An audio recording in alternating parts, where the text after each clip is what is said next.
We spend a lot of time on what we should accomplish and very little time on how we should accomplish it.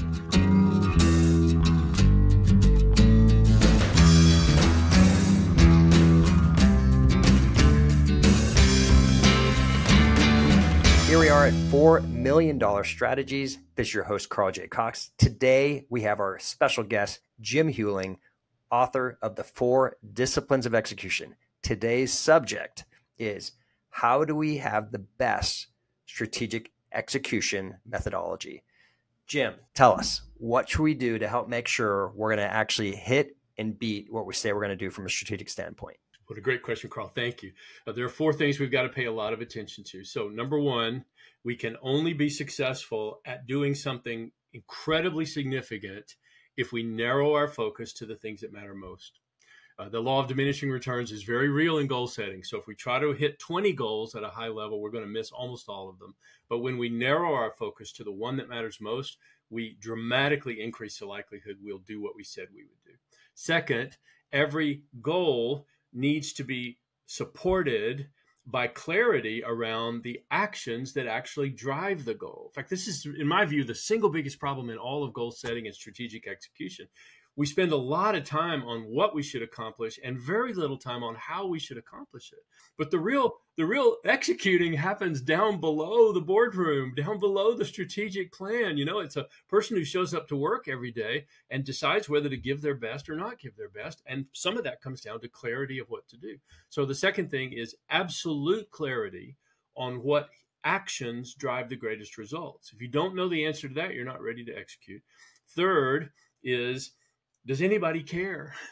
You know, the third of 4 ideas is this just another thing I'm supposed to do? Is this just more work? Is this a box you get to check, boss, but has little effect on all of us, right?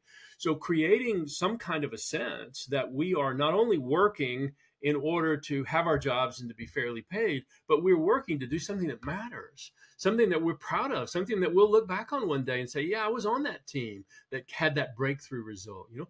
So how do we create a strategic execution to be something that really matters? And then last of all, and most important of all, can we build the capability to be accountable to each other and to ourselves? You know, most accountability in most organizations is just top down. You're accountable to your boss. And Carl, in most organizations, if my boss is happy with me and he's not happy with you, I might be sad for you, but it doesn't really affect me. But on great teams, they are accountable to each other. You know, if we were peers, I could look at you and say, hey, we're not bringing our best, you and me. Let's up our game next week. Like happens in athletics and all other fields of human endeavor. But in the workplace, we seldom build what I like to call horizontal accountability. We have vertical accountability to our boss and to our compensation and our bonus or whatever it is. But we have very little horizontal accountability to each other unless you're on a great team. And if you're on a great team, great teams call each other out. Great teams celebrate each other's accomplishments. Great teams support each other. Great teams cover each other's back. You know, they do those things because it feels great to be part of a great team.